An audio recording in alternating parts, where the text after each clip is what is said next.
Coming into this NBA season, there are 6 things that I'll be watching very closely, and the first one is just how good the Milwaukee Bucks front court is actually going to be, and whether that pushes them higher up into the standings than people expect. With Damian Lillard and Brook Lopez out the door, and Miles Turner coming in, everyone was shocked when the move was made, and a lot of people were confused as to why Milwaukee did this. But the Bucks see it completely differently, and honestly, it's a much clearer vision than people are giving the franchise credit for. The simple reason behind all of this is speed. Lopez and Lillard are 2 guys that slow the game down. Lillard by choice, and Lopez just because of the simple fact he's not quick enough. That's fine when your team is built for it, but the problem is that they couldn't help Milwaukee's transition on the other end, which left the Bucks as one of the worst fast break teams in the NBA, despite having the best transition scorer in the league with Giannis. And let's be honest, Giannis on the break is probably still the most terrifying thing for a defense to deal with. There's just no real way of stopping that train once it's coming downhill. So Milwaukee made a clear call to try and become a faster group, and the addition of Turner is all about that. He's quicker and more mobile than Lopez, so he can actually get down the floor and be an option when Giannis is leading the break instead of always having to wait. Last year, they couldn't push the pace the way they wanted because Lopez needed time to catch up, but that's just not the case with Miles Turner. This change makes even more sense when you look at just how different their defensive system is now. Back when they had Drew Holiday hounding guys at the point of attack, slowing the game down worked, mucking it up,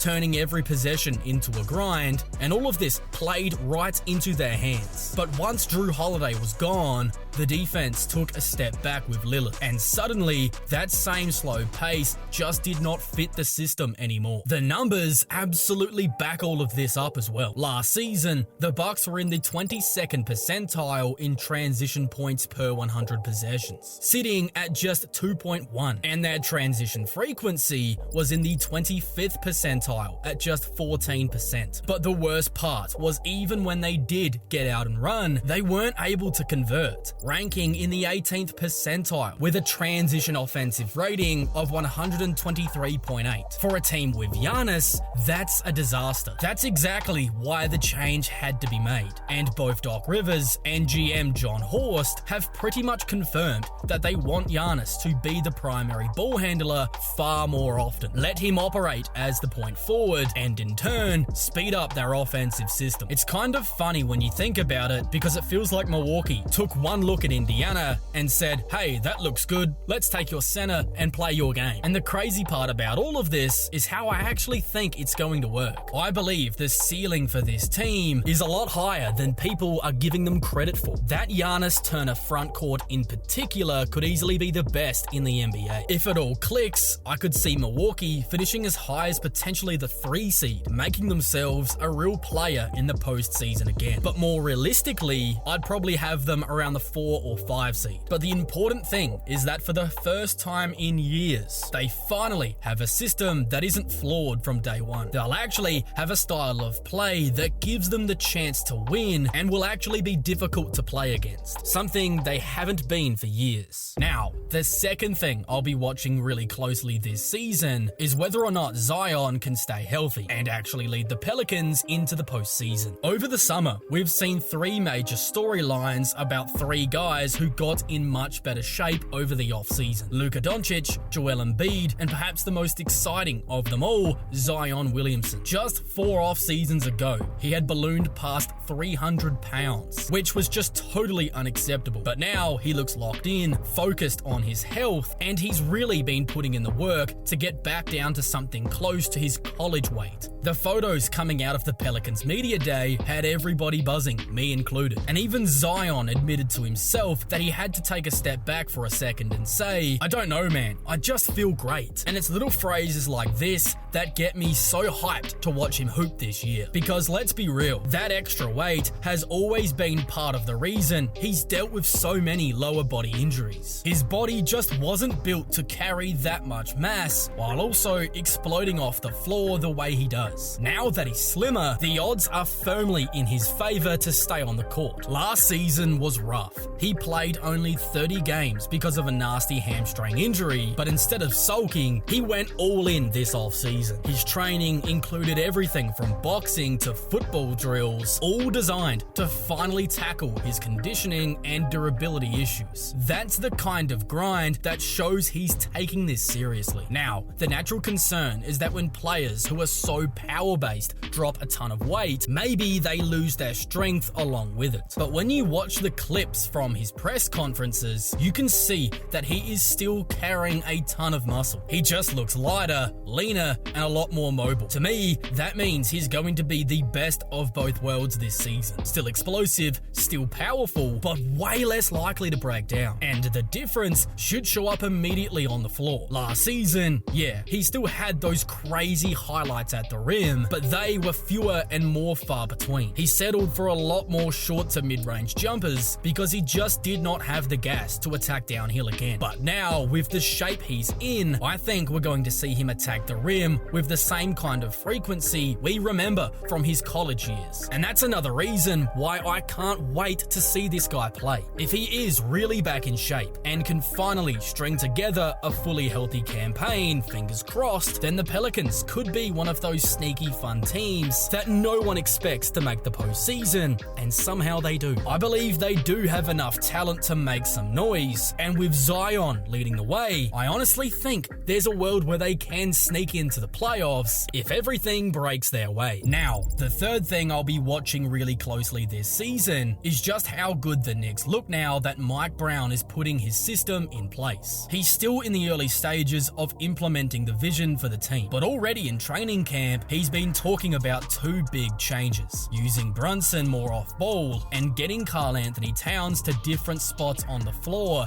than we're used to seeing him. These are massive changes because as good as both of these guys were last season, and they did help to carry New York all the way to the conference finals, the Knicks' long-term success is going to come down to how well they can maximize these two together. Mike Brown's ideas for Towns are especially interesting. Instead of having him be the trailer or just camping out at the top of the floor, Brown wants to move him all over. The weak corner, the strong corner, the wings, and even sometimes letting him push the ball. With Towns likely playing at the 4 next to Mitchell Robinson, it makes a lot of sense to try and get him some looks in the corners, especially since he barely got any of them last season. In fact, only 6.9% of his shots came from the corner last season, which was a career low. I believe that this is a massive untapped area of this guy's game, but it doesn't stop there. Brown also sees Towns as more of an offensive hub for the team, similar to how he used Domantas Sabonis in Sacramento. Now, Towns might not be the same passer as Sabonis, but he's still really good, and his shooting and scoring gravity actually makes him even more dangerous in a lot of these situations. If the ball's running through him more often, it's naturally going to change the way Brunson plays. That's the other fascinating part of all of this. Jalen Brunson was literally the most ball-dominant player in the NBA, as he had the ball in his hands for almost 49% of the minutes he played, which obviously ranked in the 100th percentile. Under Coach Tibbs, they would sprinkle some off-ball looks for him, but when the game got tight, everything always went back to the Brunson-centric offense. Mike Brown seems ready to break that mold though, as we could be looking at a version of Brunson who runs around screens without the ball to really force defenses into tough decisions. Even Towns himself has talked about how they're going to need to do a better job of getting Jalen open in similar ways to what Steph Curry's been doing for years in Golden State. And when you think about Mike Brown's time with the Warriors as Steve Kerr's lead assistant, that doesn't seem so far-fetched at all. Imagine Brunson still doing his thing on ball, but also now flying off screens off ball too, hitting catch and shoot threes and just constantly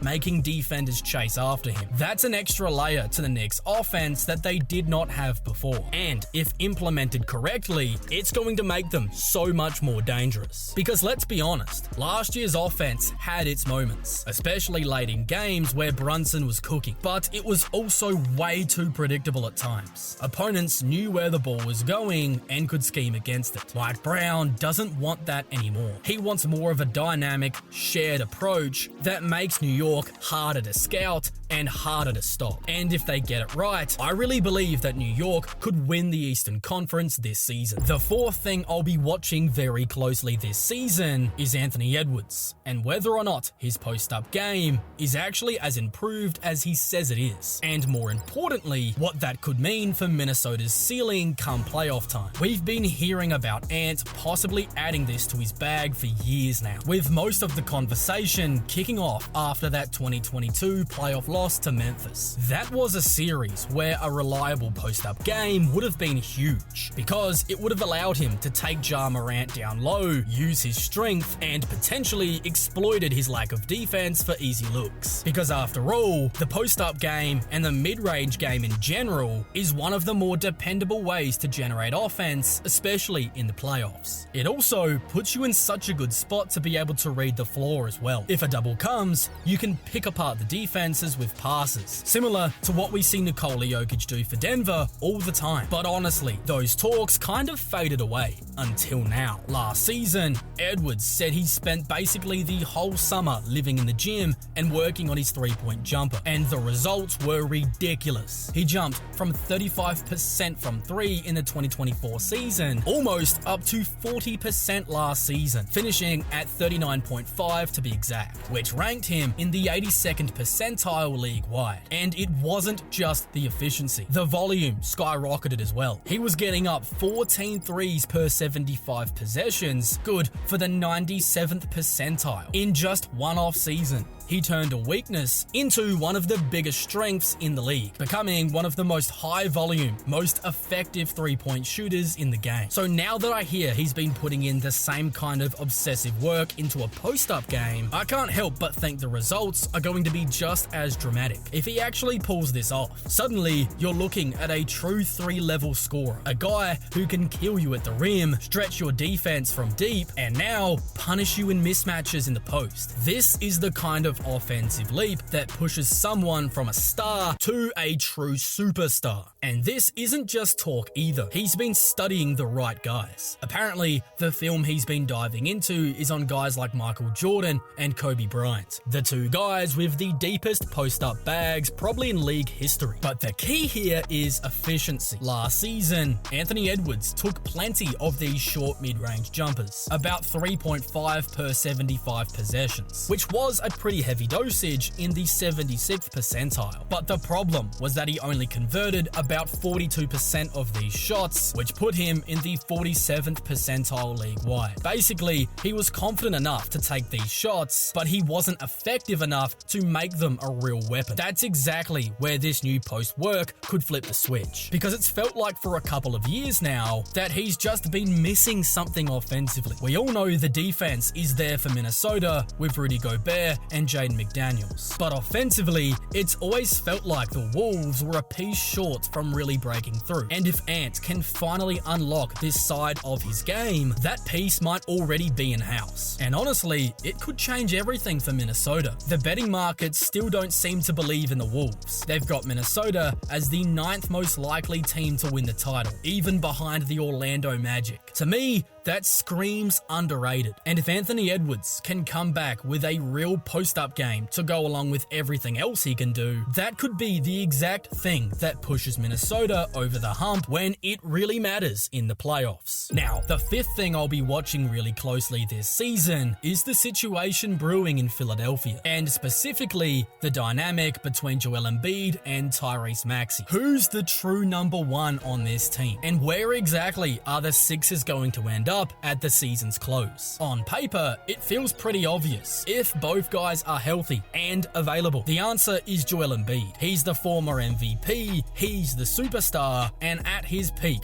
there aren't many guys in the league who can match him. But here's the thing, what good is Batman if he's amazing when he shows up, but just isn't there consistently enough to truly protect the city? At some point, you start to wonder if the guy who maybe doesn't quite reach the same peak, but is always there night after night, just ends up being the better option. And that's the argument for Tyrese Maxey. Because if this is another year where Embiid can't stay on the floor consistently, it's hard to imagine the Sixers continuing to build their entire system around him. We don't even know which version of Embiid we're going to get, even when he is on the floor. That's why I think this season could be a turning point, and potentially Joel Embiid's last stand. Maxey has proven himself to be consistently available, and last season, he showed that he can absolutely carry the load as a number one option when he is called upon. The question now is whether Philly tries to lean into that, building a system that maximizes Tyrese Maxey while still trying to find ways for Joel to fit in effectively when he is available, or if they just stick to the same Joel Embiid system even if he's not there all the time. But then there's the other big question. Where are the Sixers actually going to finish this season? Honestly, they might be the hardest team to predict coming into this season. On one hand, I could see them as high as the 3 seed in the East if everything breaks correctly. Tyrese Maxey continues to ascend, Embiid is healthy, and if Paul George has a comeback year. But on the other hand, I could just as easily see them completely imploding and finishing outside the postseason altogether, just like we saw from this team last season. That is a chasm, and the truth is, their season probably hinges on health more than any other team in the league. And to make matters worse, that injury bug has already started to bite. Paul George is reportedly not going to be available for training camp, and Jared McCain just tore a wrist ligament. That is definitely not the way you want to start off a year. Still, I can't help but be intrigued by this group. McCain won't miss too much time, and even without him, there's still plenty of excitement in Philly. Tyrese Maxey is electric. And then there's the rookie, VJ Edgecombe, who they took with the 3rd overall pick. He's already being compared to a Jimmy Butler and Dwayne Wade hybrid type player, which is crazy high praise. And I think he's going to be one of these guys that you just can't take your eyes off when he's rolling. For me, the Sixers are one of the most fascinating teams coming into this season. Now, the 6th thing I'll be watching very closely this season is whether or not Victor Wembanyama is actually good enough to win the MVP. And if he is, what does this mean for the San Antonio Spurs? Now, I know at first that sounds crazy to even suggest that Wemby could already be in the MVP conversation in just year 3. But just hear me out. Look back at what he just did last season. His numbers were already ridiculous. And remember, if he had stayed healthy, the Defensive Player of the Year was basically his to lose, as he was by far the league's leading shot blocker. So, if he puts up similar numbers this season, maybe even better, and plays enough games to win the Defensive Player of the Year, then you're suddenly putting together an MVP resume. The only thing that would be missing is team success. And that's where it gets really interesting, because when you've got a player who changes the game on both ends of the floor like Wemby does, and now you pair him with a legit all-star running mate in De'Aaron Fox, the Spurs should absolutely be better than they were last season. The question is, how much better? Are they going to finish high enough in the West to give Wemby a legitimate chance to win the MVP? Historically, you pretty much need to be a top 6 seed. The lowest we've seen in modern times was Nikola Jokic back in 2022, where he won the MVP as the 6th seed. But he had to put up numbers we've basically never seen before to achieve it. That's the bar. The thing is, Wemby could actually meet that bar because his defensive impact alone is historic. And then you add in all the jaw-dropping things he can do offensively. But if you're betting on the Spurs to be a top 6 seed, that's really a bet on Wemby carrying them, because outside of him and Fox, the roster just does not stack up to the other heavy-hitting teams in the West. The starting lineup is still a question mark. You can basically lock in Fox and Wemby at the 1 and the 5, but the spots in between are really interesting. Personally, I think they're going to run with Stephon Castle at the 2,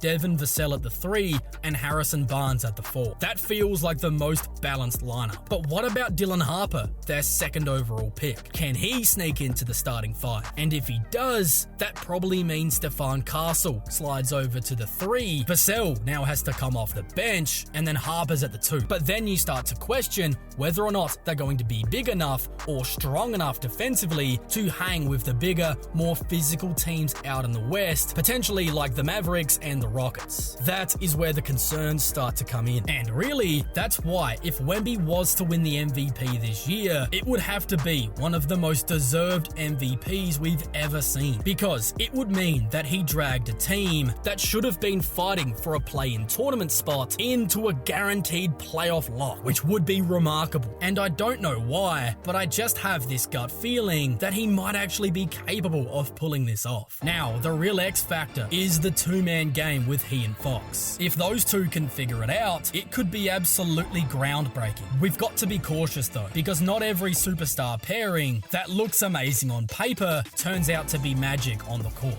The best example of that was Giannis and Dame in Milwaukee. Everyone was hyped for that pick and roll, saying that it might be one of the best we've ever seen, but it just never came together. Now, I do have more faith in this Spurs version, but the key is going to be Fox. Victor Wembanyama can score the ball from anywhere, so it's not him that I'm worried about. The question is whether Fox plays to Wemby's strengths, or if he's just not able to do that. Ideally, you'd want Fox attacking the rim basically every single time in these actions, forcing the defense to either collapse, leaving Victor wide open, or forcing so much attention on Wemby that Fox can basically walk to a layup. But if De'Aaron Fox falls in love with those short mid-range jumpers too often, like he's started to lean on more as he's been getting older, that could limit how effective this duo is. And that's exactly the kind of thing we saw derail Giannis and Dame's connection. Overall though, if they can iron out those creases and the role players do their job night in and night out, I can definitely see the Spurs being a lot better than people predicted. I still don't know if that's going to be good enough for Wemby to actually have a chance to take home the MVP, but I believe he could definitely be in the conversation, and it's something I'm going to be glued to all season long. But another thing I'll be watching very closely over the course of next season is obviously the championship race. And if you want to see who I think are the 10 most likely teams to win the title right now, then you can watch that full breakdown video right now.